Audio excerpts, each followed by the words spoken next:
Nigeria targets additional 1.2 billion liters to scale up milk production.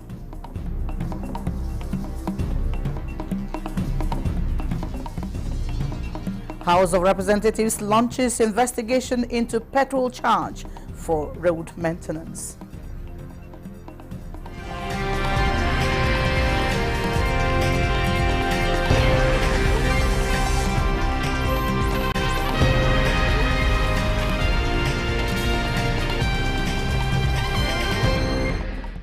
Welcome to the late evening news at 11 on NTA News 24. I'm Nancy Godi-Angonihu. The federal government is committed to reviving the cocoa industry and the whole agricultural value chain in Nigeria, with a target of moving the sector from mere producer to processor of cocoa on the global stage. Vice President Kashim Shettima stated this during an audience with a delegation from the World Cocoa Foundation, led by its president Chris Vincent at the presidential villa. Status correspondent Abdurrahman Jibrila reports. Revamping the nation's cocoa industry by the Tinubu administration is getting more support with the recent Federal Executive Council approval for the establishment of a National Cocoa Management Board. This meeting is part of broader initiatives to ensure that Nigeria moves from producer to a processor of cocoa by promoting sustainable cocoa farming and forest preservation. We don't want to be producers of cocoa. We want to be processors of cocoa. Because a ton of cocoa might pay you $9,000 now, but processed cocoa will pay you $30,000. If you turn them into chocolate bars, that product, that 1 ton, might pay you $50,000. So we have the manpower. The average age of the nation is 17. We are very virile young men that are willing to work and are itching for opportunities. So I'm speaking from the heart. We are willing to partner with you, with your organization. The Vice President pledged Nigeria's readiness to work with the World Cocoa Foundation, assuring that he will personally engage the governor of Taraba State to secure 10,000 hectares in Kurmi local government area of the state for the World Cocoa Foundation and other partners to expand their investment in the nation's cocoa industry. They assisted Ivory Coast to be the #1 producer in the world. So that keys directly into the vision, the bold vision of Mr. President to transform the cocoa sector, to double or triple our production, to get us to where we were before and even move us further. And we cannot do it alone. We cannot do it in isolation. We will only do it through partnership, and this is the right entity to partner with. We look forward to working together as we build out plans for the deforestation-free cocoa initiatives in Ondo and Cross River State, and also looking to the implementation of the National Cocoa Management Board and developing ways in which the sector can continue to grow in line with sustainable policies. Meanwhile, Nigeria is actively pursuing a massive $25 billion undersea gas pipeline project to supply gas to Europe.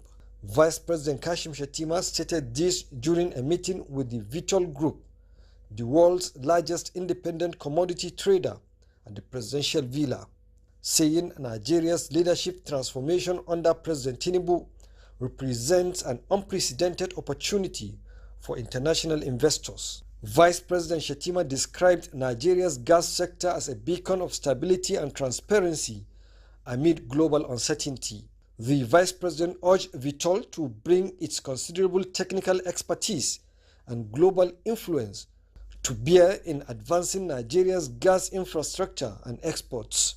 Chief Financial Officer of Vitol Group, Jeffrey Delepina, said the Vitol has a long-term commitment to Nigeria, as the company is currently enjoying a favorable business relationship with Nigerian companies and the government.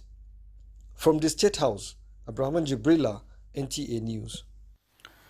Nigeria is set to close the milk production gap by unlocking the vast potential of its dairy value chain. The country aims to produce an additional 1.2 billion liters of milk annually over the next 5 years. Currently, Nigeria produces about 600 million liters of milk per year. However, key stakeholders are pushing a new narrative, one that seeks to transform the dairy sector into a more productive, resilient and inclusive industry. At a dairy conference held in Abuja, the Minister of Livestock Development, Idi Mukhtar Meha, emphasized that the efforts to strengthen the sector are collective framed as building blocks for national development. To make sure that we lead in this sector in the not-distant future. We are not threatening any global player. The sky is big. We will not clash. We just want to take our rightful position. Our goal is ambitious, but achievable. To double Nigeria's milk production from 600,000 metric tons to 1.2 million metric tons in the next 5 years. And they have really demonstrated strong commitment to local sourcing, capacity building and dairy infrastructure. So the EU is collaborating with them and the broader ecosystem to deepen their engagement by developing more sustainable growth pathways. The event also featured exhibitions by key players across the dairy value chain, showcasing innovations, products and initiatives aimed at boosting local milk production and processing. Nigeria is now actively involved in the EU agribusiness platform, which has a targeted trade value of 1.3 billion euros. This follows the unveiling of the platform in Abuja, and Kunle Adeye was there. The unveiling will unconditionally connect Nigeria to the targeted trade value of 1.3 billion euros by 2025 with a growth rate of 79.3%. Other benefits include knowledge exchange between Nigeria and the European Union that will address some trade hurdles and attract foreign direct investment to the tune of 1 million euros in Nigeria's agribusiness sector. And so the whole discussion was, how to square profit maximization, efficient production of agricultural goods on the one hand, and the rights of, the small-scale family farmer, and the right to food of the citizen in general. Reaffirmed their ambition to deepen cooperation by maximizing synergies between African and European private sectors.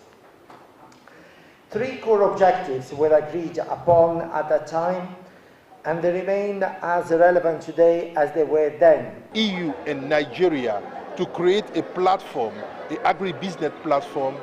We, FAO, as Food and Agriculture Organization, we can really encourage this dynamic to have all the key stakeholders to come into this platform, as all the investors come into this platform, so we can able to join our effort to boost the food production, to boost the business. On the unending quest for a well-coordinated agribusiness sector in Nigeria, Chief Executive Officer, Agribusiness Register Limited, Roland Oro, attributed it to endless economic benefits in the sector. We're bringing to bear our experience in platform management to support the EU-Nigeria agribusiness platform. UNAP offers an opportunity for improving the existing trade and investment relationship between Nigeria and the EU. The EU remains Nigeria's biggest trading partner.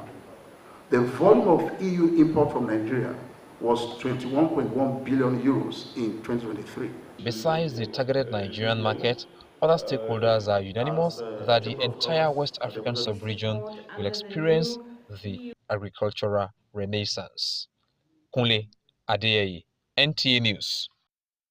The House of Representatives has launched an investigation into alleged non-remittance and implementation of the 5% user's charge on petroleum products for road maintenance as contained in the Federal Road Maintenance Agency Amendment Act 2007. At the inauguration of an ad hoc committee investigating the levy, the House insists it will get to the root of the matter. National Assembly correspondent Mitaire Iben reports on this and other parliamentary engagements.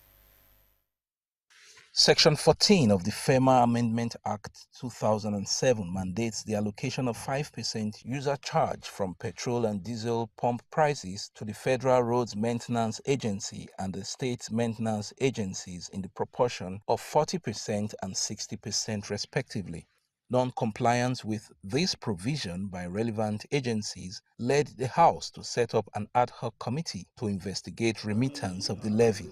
Minister of State for Works, Bello Goronyo, says revenue shortfall has worsened road conditions and increased maintenance costs nationwide. While the agency requires an estimated amount of 880 billion naira annually to maintain our 36,000 kilometers of roads, diligent implementation and timely remittance of the 5% user charge are paramount.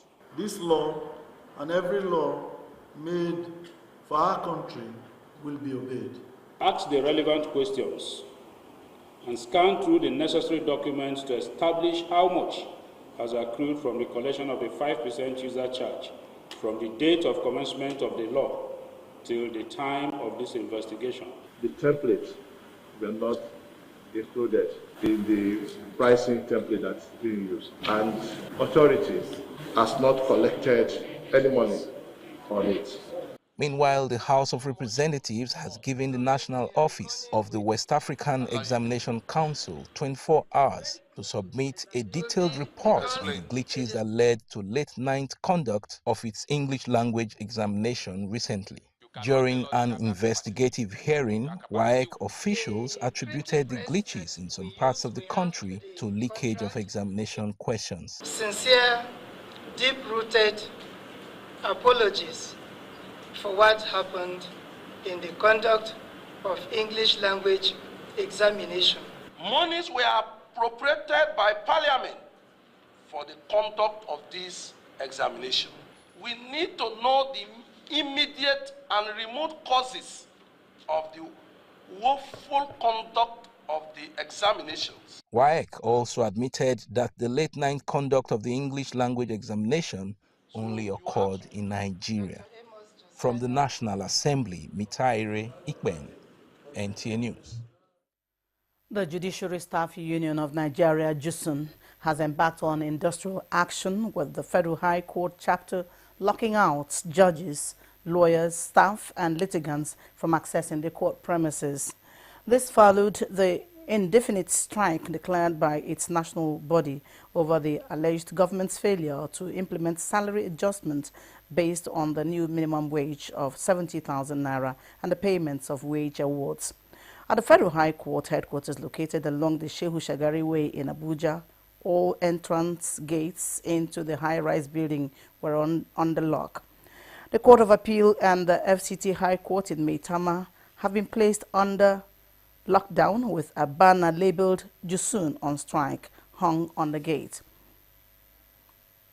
But unfortunately for us, all our requests, our appeal have been turned down, and that is why we will embark on this strike. Even though we are still negotiating, anytime they call us, we will respond, but we will not call off until our demands are met. However, the Supreme Court is opened for adjudication on matters before it as the workers pulled out of the strike. To which she has put on to see the sources of this payment, it will be an effort in futility for Supreme Court to join this ongoing strike. But we are with them 100%. The federal government has declared Friday the 6th and Monday the 9th June 2025 as public holidays to mark this year's Eid al-Adha celebration. The Minister of Interior, Dr. Olubunmi Tunji-Ojo, who made the declaration on behalf of the federal government, congratulated all Muslim Ummah, both at home and in the diaspora, on this occasion. He called on the Muslim Ummah to continue to imbibe the spirit of sacrifice and faith, as exemplified by Prophet Ibrahim, peace be upon him, and to also use the period to pray for a peaceful and prosperous Nigeria. The minister assured Nigerians that the people-oriented reforms and initiatives carried out in the furtherance of the renewed hope agenda of President Bola Tinubu's administration are to restore Nigeria on the path of progress. While wishing the Muslim Ummah a happy Eid al-Adha celebration, the minister urged all Nigerians to join hands with the present administration in its efforts to restore the glory of Nigeria as a great nation. We take a break on the news. It continues shortly.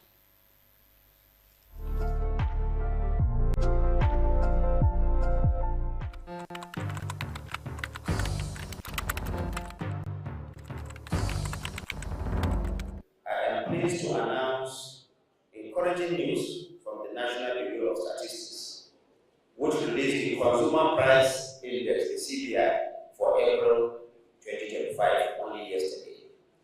According to the report, the headline inflation rate for April stood at 23.71%, This represents a decrease of 0.52% from the 24.23% recorded in March 2025. Similarly, month-on-month inflation dropped by a notable 2.04% from 3.90% in March to 1.86% in April. This, of course, did not just happen by chance.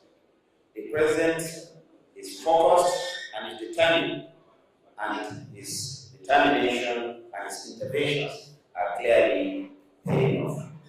The benefits of reform, though gradual, are real and measurable.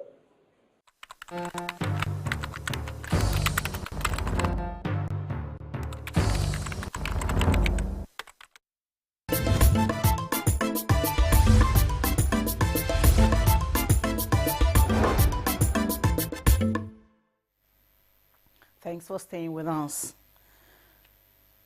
Governments, the United Nations system, and other stakeholders are in Geneva to share knowledge and trends in disaster risk reduction and management. Mina Daniels is in Geneva, Switzerland, and brings us insights on the ACE Global Platform for Disaster Risk Reduction.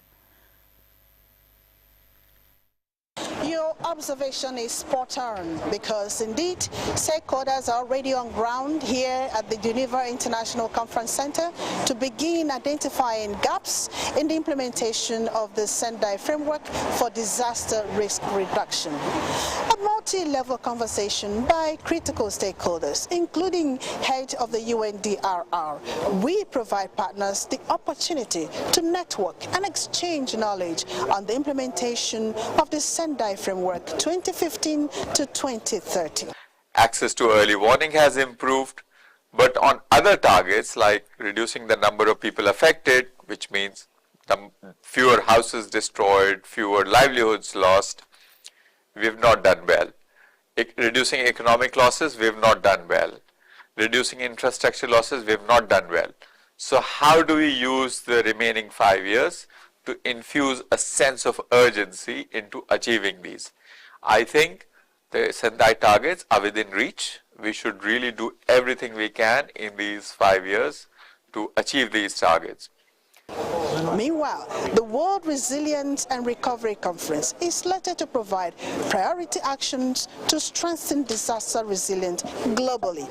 But of course, the NTA is on ground and will continue to keep you up to speed with proceedings at the global platform. In Geneva, Switzerland, Mina Daniels, NTA News. Thank you, Mina, for that update. As Nigeria advances in its digital transformation journey, the Federal Ministry of Health and Social Welfare is accelerating efforts to implement the Nigeria Digital Health Initiative, NDHI, an initiative that aims to leverage digital technologies to enhance health financing, expand access to healthcare for underserved populations, and ensure optimal service delivery across the nation. At a national stakeholders meeting on NDHI held in Abuja, Minister of State for Health and Social Welfare, Dr. Isiaq Adekunle Salako, wants actors at subnationals to participate actively in building a robust digital health ecosystem that reflects Nigeria's potential and commitment to excellence. Oluseyi Adeabo was there. Across the country, data collection remains largely suboptimal and often reliant on outdated, paper-based systems. In March 2024, the federal government launched the Nigerian Digital Health Initiative (NDHI), a practical roadmap aimed at building a unified, secure, and consistent digital health ecosystem for the country. The health sector challenges cut through multiple layers of the health system. The financing problem, a human resource problem, there is a supply chain problem, there is governance. Over the next 3 days, we will explore global best practices, we will discuss progress and challenges, identify opportunities for collaboration and investment. Health sector leaders and digital health experts from across states of the Federation and the FCT are convening to review progress on the NDHI, share strategic insights, and develop a collaborative platform to shape the future of digital health in Nigeria. And you could see that it is across society, across government, validation process.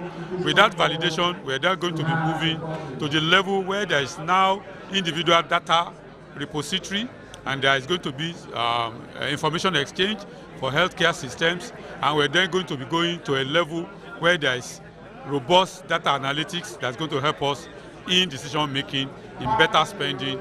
This engagement also highlights digital health innovations from across Africa and beyond, exploring how technology can drive equitable healthcare access for all Nigerians, and how the sector can attract greater investment to support its growth and sustainability. In Abuja, Olusheye Adiagbo, NTA News.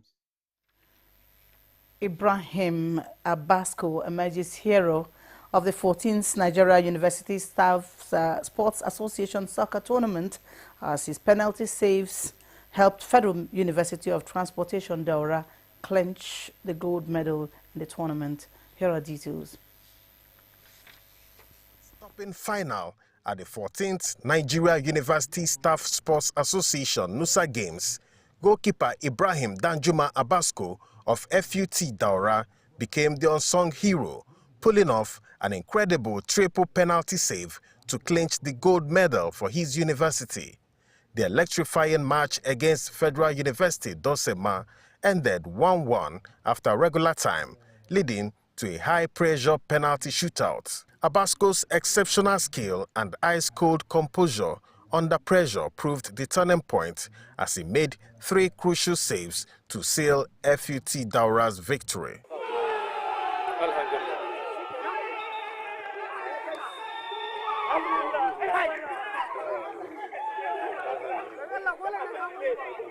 FUT Daura's Vice-Chancellor, Professor Umar Adamu, beamed with pride over the university's staff athletes, lauding their resilience and teamwork throughout the tournament.